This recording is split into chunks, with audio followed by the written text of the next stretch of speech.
Very good morning to all of you. आज का अपना जो टॉपिक है वो हम रखने जा रहे हैं फिज़िक्स में आज हम देखेंगे कि कौन कौन से ऐसी इम्पोर्टेंट चीज़ है जिसका हम अच्छे से, जो भी हमारे वन लाइनर क्वेश्चन आते हैं या डीप में भी जो भी क्वेश्चन आते हैं उनको भी हम देखेंगे तो उसको हम अच्छे से देख सकते हैं। और जब उस क्वेश्चन को हम देख लेते हैं तो उसके बाद फिर हम आगे बढ़ेंगे।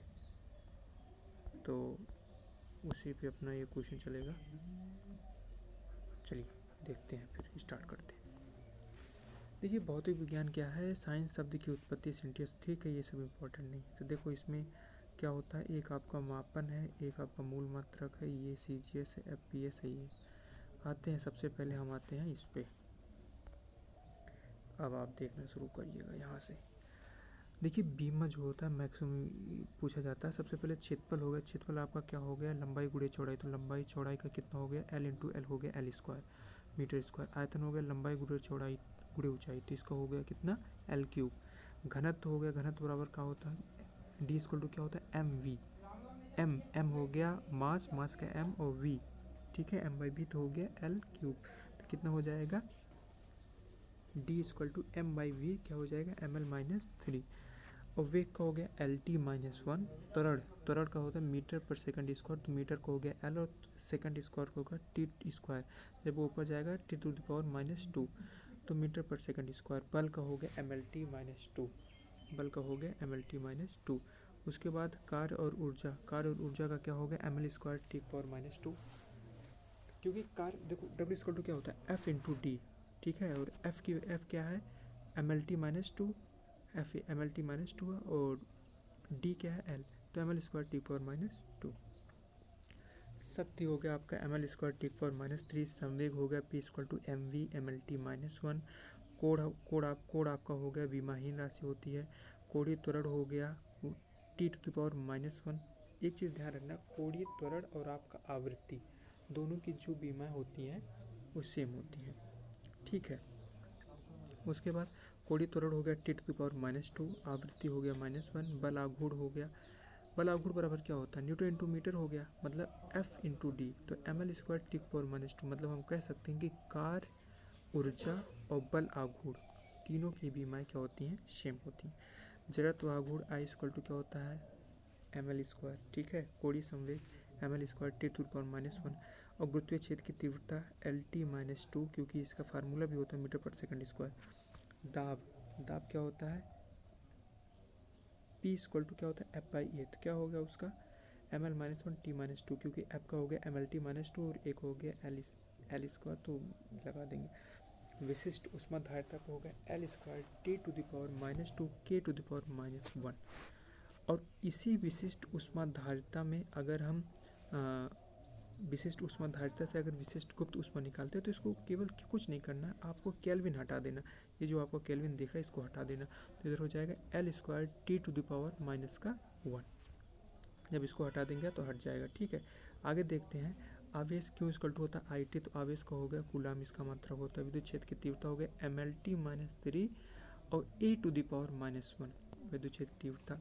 और विद्युत विभव का हो गया ML² A⁻1 T⁻3, ठीक है। विद्युत वाहक बल तो बल ही है। विद्युत आघूर्ण हो गया ITL। धारिता M-1 L-2, ठीक है। ये बहुत इंपॉर्टेंट है ये, क्योंकि Q इक्वल टू क्या होता है? Q इक्वल टू आपका होता है CV। Q equal to CV, तो यहाँ से निकालेंगे तो आता है यहाँ से Q/V, ठीक है। यहाँ से निकालने के बाद हमारा धारिता आता है। प्रतिरोधकता देखो, एक तो होता है R इक्वल टू ρL/A, ठीक है। एक तो ये होता है R इक्वल टू ρL/A, और दूसरा अगर यहाँ पर R क्या है? ये आपका रेजिस्टेंस, और रो क्या है? ये क्या है? विशिष्ट प्रतिरोध होता है, इसको ध्यान रखना। तो कभी क्वेश्चन ये पूछता है प्रतिरोध पर क्या प्रभाव पड़ेगा अगर हम तार की जो है क्षेत्रफल को बढ़ा दें, तार के क्षेत्रफल को बढ़ा दें, तो हम कह सकते हैं चूँकि R क्या है? इन्वर्सली प्रोपोर्शनल है 1/A की। तो अगर A बढ़ेगा तो डेफिनेटली R क्या होगा? घटेगा। ये चीज़ ध्यान रखना, ये क्वेश्चन पूछ लिया जाता है। उसके बाद क्या? प्रतिरोधकता हो गया। प्रेरकत्व क्या हो गया? प्रेरकत्व हो गया ML² T⁻2 1/2। चुंबकीय क्षेत्र हो गया ML-2 1/2। और ये चुंबकीय द्विध्रुव हो गया IL² एम्पियर मीटर स्क्वायर होता है। और चुंबकशीलता हो गया MLT-2 A⁻2। उसके बाद विद्युतशीलता हो गया m-1l-3t4a², ये हो गया आपका विद्युतशीलता। ठीक है, ये जैसे हो गया विद्युतशीलता हो गया। उसके बाद अगर हम देखें तो प्लांक नियतांक, आपने पढ़ा होगा प्लांक नियतांक में क्या होता है, E= क्या होता है h म्यू। ठीक है, होता है ना प्लांक नियतांक में, इसको ध्यान रखना। तो इसका क्या है ml²t⁻², मतलब हम कह सकते हैं कि जो हमारा ml²t⁻² था वर्क का, उसमें से एक टी को माइनस कर देंगे तो इसका हो जाएगा प्लांक कांस्टेंट का। ठीक है, चलो इतना हो गया क्लियर, आगे चलते हैं। अब देखो ये तो बीमा हो गया। अगर अब चलो एक शॉर्ट टर्म में मैं आपको बीमा का रिवीजन कराता हूँ, आप वीडियो को देखते रहना, लेकिन मतलब वीडियो मत देखना, आप आँख बंद करना और हमें बताना जो मैं पूछ रहा हूँ। अगर आप जो मैं क्वेश्चन अभी पूछूंगा अगर इसको आप बता लेते हैं तो आपका जान लो ये बीमा तैयार होगा। जैसे सबसे पहले क्वेश्चन मैंने आपसे पूछा संवेग, संवेग का ml-1। फिर हमने जैसे आपसे पूछा आप बताइए हमें घनत्व ml-3। उसके बाद हमने आपसे पूछा वेग LT-2, और t पे -2 कर दोगे त्वरण हो जाएगा LT-1 LT-2। हमने आपसे पूछा शक्ति ml²t⁻3। हमने वो पूछा कार्य ऊर्जा बलाघूर्ण, तीनों का आप बताएंगे ml²t⁻²। कार्य ऊर्जा बलाघूर्ण ml²t⁻²। हमने आपसे कहा जड़त्व आघूर्ण ml², कोणीय संवेग ml²t⁻1। ठीक है, ये हो गया।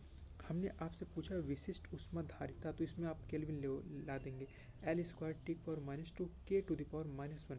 लेकिन इसी विशिष्ट ऊष्माधारिता में से अगर हम विशिष्ट गुप्त ऊष्मा पूछेंगे तो आप केल्विन हटा देना, तो वहाँ हो जाएगा L²t⁻²। चलिए आगे बढ़ते हैं। हाँ ये देखिएगा, अब इसमें मूल मात्रा वगैरह आपको बताए जाएंगे कौन से कैसे मूल मात्रक होते हैं। ठीक है, उनके बारे में आप देखिएगा। देखिए द्रव्यमान का मूल मात्रा किलोग्राम है, ताप का केल्विन है, पता होगा आपको। सूर्य और पृथ्वी के बीच की मात्र दूरी को खगोलीय इकाई कहते हैं। निर्वात में प्रकाश 1 वर्ष में चलेगी तो प्रकाश वर्ष। मोस्ट इंपॉर्टेंट क्वेश्चन, प्रकाश वर्ष किसका मात्रक होता है, तो प्रकाश वर्ष जो होता है ये डिस्टेंस का मात्रक होता है, दूरी का मात्रक होता है। पार्सेक क्या होता है, या दूरी मापने की इकाई होती है। कभी कभी पार्सेक जो होता है हम पेपर में लगा के चले जाते हैं प्रकाश को रिलेटेड, लेकिन वो होता नहीं है, ध्यान रखना। किसी वस्तु द्वारा किसी समय अंतराल में किए गए मार्ग की लंबाई को दूरी कहते हैं। अब दूरी आगे तो दूरी के बारे में सुनो। दूरी क्या होता है, कभी दूरी शून्य नहीं हो सकती, दूरी कभी ऋणात्मक नहीं हो सकती, दूरी हमेशा धनात्मक होती है। अगर हम विस्थापन की बात करें, विस्थापन ऋणात्मक हो सकता है, विस्थापन आपका धनात्मक शून्य भी हो सकता है विस्थापन। ठीक है, वो सदिश या अदिश। आगे चलो। किसी गतिशील वस्तु द्वारा एकांक समय में चली गई दूरी को क्या कहते हैं, चाल कहते हैं।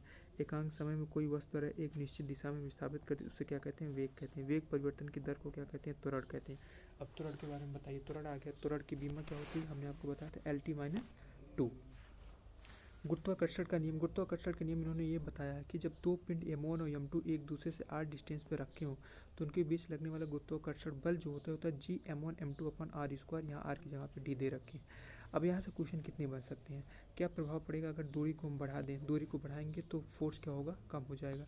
अगर द्रव्यमान को बढ़ाओगे तो फोर्स क्या होगा, बढ़ जाएगा। ध्यान रखना इन सब चीज़ों का, ये क्वेश्चन आ सकता है।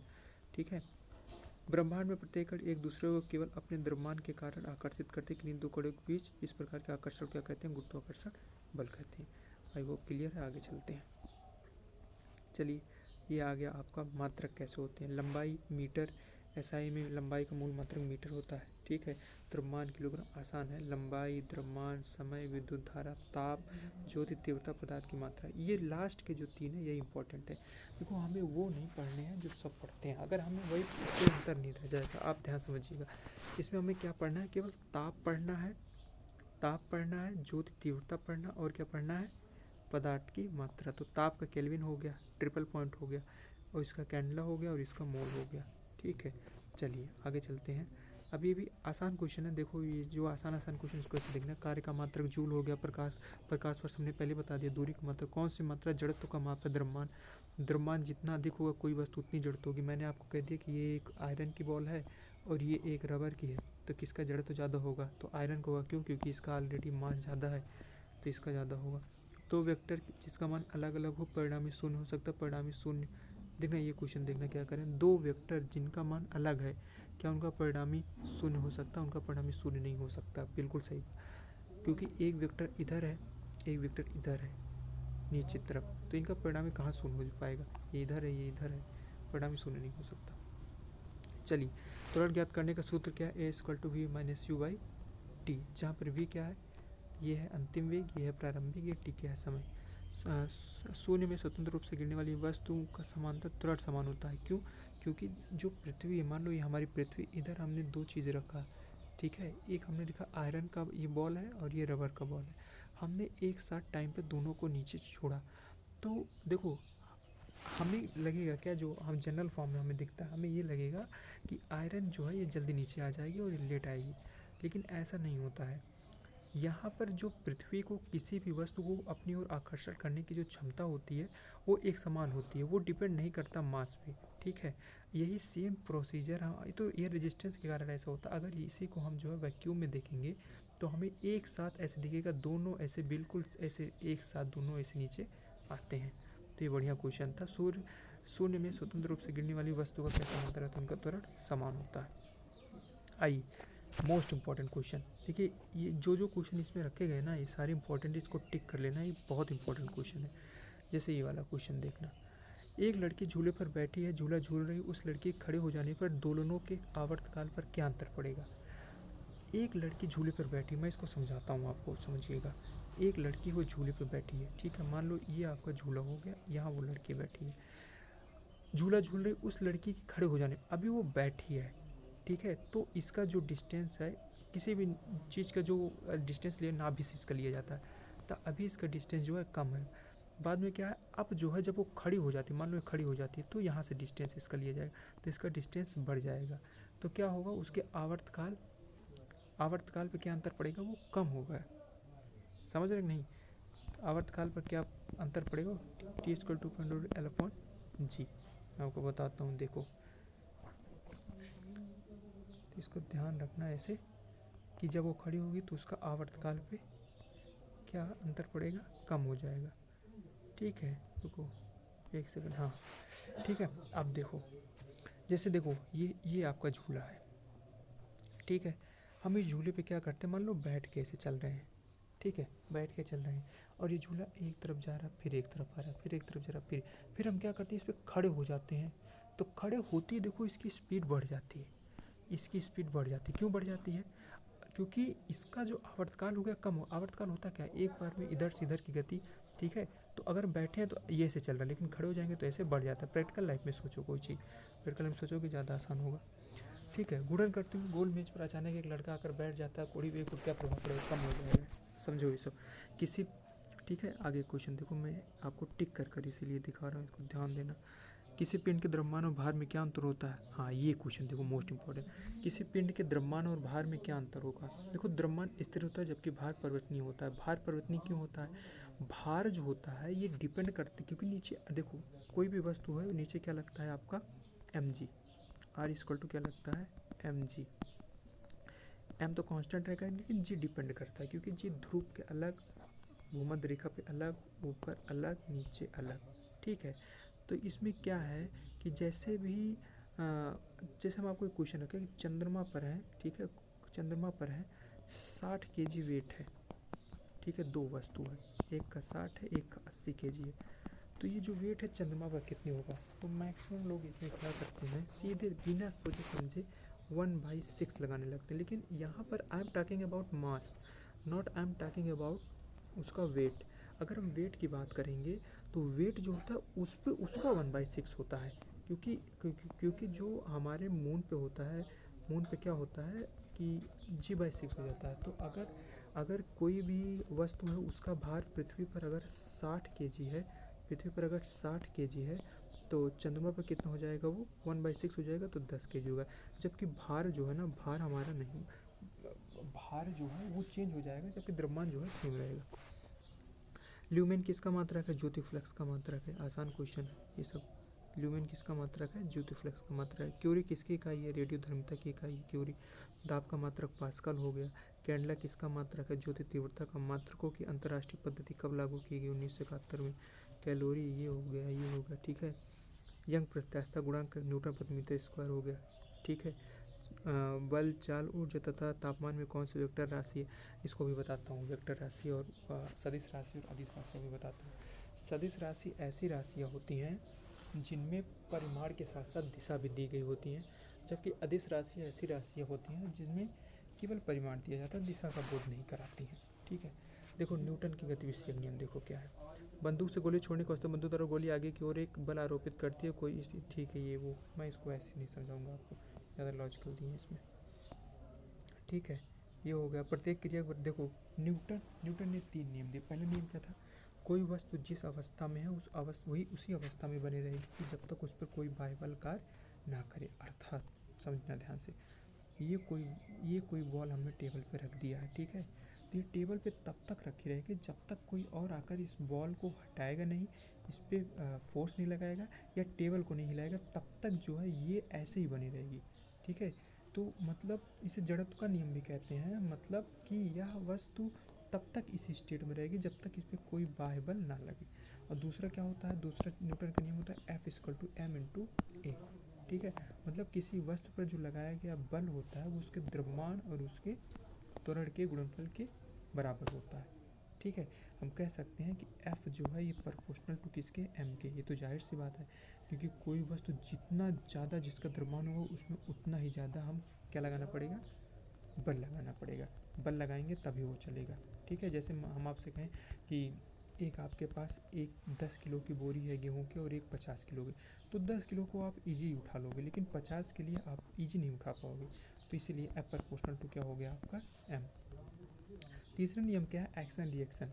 एक्शन रिएक्शन का मतलब कोई भी वस्तु है, जब उस पर हम बल लगाते हैं तो वह वस्तु भी विपरीत दिशा में बल लगाती है। ये क्या होता है, तीसरा नियम होता है। जैसे तीसरे नियम का उदाहरण जैसे क्या हो गया, जैसे आप जैसे गुरु जी हैं, ठीक है, गुरु जी हैं, ठीक है, एक डंडे से वो हमको बहुत तेज से मारे तो हमें भी लगा, उधर उनके हाथ में भी, मतलब एक्शन रिएक्शन, मतलब क्रिया और विपरीत उधर भी दोनों क्रिया प्रतिक्रिया दोनों चल रहा है। जैसे नाव है, एक नाव है, इधर नाव है, इस नाव से अगर यहाँ से हमें कूद के अगर यहाँ पर निकलना, तो इसको जितनी तेज़ी से हम पीछे धक्का देंगे ठेलेंगे उतना ही आगे जाकर हम इधर कूदेंगे। तो ये हो गया आपका, आसान था। रॉकेट की कार्यप्रणाली की सिद्धांत संवेग संरक्षण पर आधारित है। ठीक है, जितनी तेज नीचे प्रेशर देगा उतना ही ऊपर जाएगा। ये भी बिल्कुल वैसे ही ये वाला रॉकेट वाला। ठीक है, उसके बाद देखो आगे चलता हूँ। ठीक है, ये न्यूटन की गति विषयक नियम हो गए। द्रव्यमान बल किसका त्वरण है। ठीक है, ये आपको बता दिया सारा कि 20 किलोग्राम ज़मीन के ऊपर ऊंचाई पे शून्य होता है। आगे चलना, हाँ इधर रुकिएगा, इधर थोड़ा अच्छा चीज़ है आपको बताता हूँ। देखो खगोलीय इकाई देख लो, 1.495 इंटू 10⁻11 मीटर। एक प्रकाश वर्ष हो गया 9.45 10⁻15 मीटर। पार्श्व हो गया 3.08 इंटू 10⁻16 हेक्टेयर, इतना हो गया। ये देखो ये दोनों बीमाहीन राशि हो गया आपका, समतल कोण हो गया और घन कोण हो गया। इसका रेडियन होता है, स्ट्रेट रेडियन। ये क्वेश्चन पूछा जाता है कभी कभी, अल्पतमांक नहीं पढ़ना। इधर देखो पानी का घनत्व सबसे अधिकतम कब होता है, 4 degree centigrade. Most important question. वस्तु की मात्रा बदलने पर क्या परिवर्तित हो जाती है, उसका घनत्व परिवर्तित हो जाती है। ठीक है, तैराक को नदी के मुकाबले समुद्री पानी में तैरना क्यों आसान होता है, ध्यान समझना। समुद्री पानी में क्या होता है, NaCl। अब NaCl आएगा तो NaCl के बारे में बताता हूँ। NaCl क्या है, सोडियम क्लोराइड यानी नमक। तो उसमें क्या होता है, समुद्री पानी का जो घनत्व होता है ना, वो साधारण पानी से ज़्यादा होता है, तो वो ईजिली जो है, वही क्रिया प्रतिक्रिया का नियम है, उसमें वो तैर सकता है।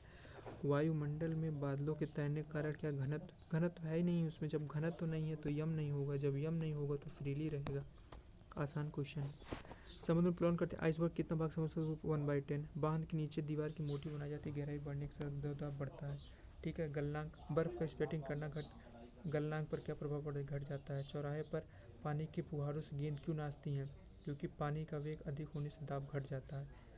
ठीक है, भारी हिमखंड शीश की अपेक्षा निचले तल में क्यों पिघलता है, क्योंकि निचले तल पर दाब अधिक होने के कारण गलनांक घट जाता है। ठीक है, इसको मैं अभी बताऊंगा आपको, गलनांक क्वथनांक की सारी हिमांक वगैरह सारे अभी बताता हूँ। आपेक्षिक वेग क्या हो गया, मतलब मैं बताता हूँ आपेक्षिक वेग, देखिएगा, मतलब कोई व्यक्ति इधर से आ रहा है और कोई व्यक्ति इधर से आ रहा है। इसकी चाल है v1, इसकी चाल है v2, तो इनका आपेक्षिक वेग हो जाएगा v1 प्लस का v2। ठीक है, ये इनका हो गया आपेक्षिक वेग। किंतु यही जो सेम डायरेक्शन में, इनको मैं सेम डायरेक्शन में कर दूँगा। ठीक, एक सेकंड, ये जो है इनको मैं सेम डायरेक्शन में कर दे रहा हूँ, मतलब इनको भी इधर ले चल रहा हूँ, इनको भी इधर ले चल रहा हूँ। अब इनका V1 है, अब ये इनका V2, तो ये कितना हो जाएगा V1 प्लस का V2। Any doubt? No doubt. चलिए, रेखीय संवेग क्या है? जब बंदूक से गोली छाड़ी जाए तो बंदूक विपरीत दिशा में पीछे जाती है। बंदूक से गोली छोड़ते समय बंदूक को कंधे पर मजबूत पकड़ना चाहिए। जब एक नाश, ये जो रेखीय संवेग है, इसको ऐसे याद रखो, ये हमारा थर्ड लॉ ऑफ मोशन है, उसी पूरा बेस्ड होता है, थर्ड लॉ ऑफ मोशन पे ही पूरा बेस्ड होता है। चलिए आगे चलिए। तेज आंधी आने पर फूस या टीन की हल्की छतें उड़ जाती, क्यों उड़ जाती हैं? ये बिल्कुल, ये सारे जो कॉन्सेप्ट है ना, बिल्कुल देखो, ये टीन है, ठीक, नीचे से हवा आई, जितनी तेज नीचे से हवा आई उतनी तेज ऊपर से निकलने की कोशिश करती है, दाब, ठीक है, दाब सतह पर दाब कम कर देती थी, दाब सामान्य रहती, ठीक है। तो इसमें क्या हो गया, वही सेम प्रोसीजर है पूरा। रेल की पटरी नीचे लकड़ी या कंक्रीट की चौड़ी पट्टियाँ क्यों लगाई जाती हैं? ताकि रेलगाड़ी द्वारा पटरी पर लगाया गया दाब कम हो सके, ठीक है, उस पर ज़्यादा न लगे। ये हो गया इतना, ठीक है, ये क्वेश्चन है। और मैं देखता हूँ इसमें क्या है, ये तो वही है, सेम ही चीज़ है।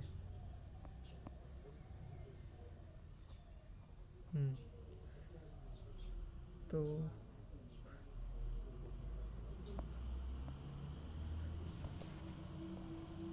गुणन गठित ऊर्जा इधर आ गया आपका, और इसके बाद आ गया कुल यांत्रिक ऊर्जा, ठीक है, ये हो गया आपका इतना।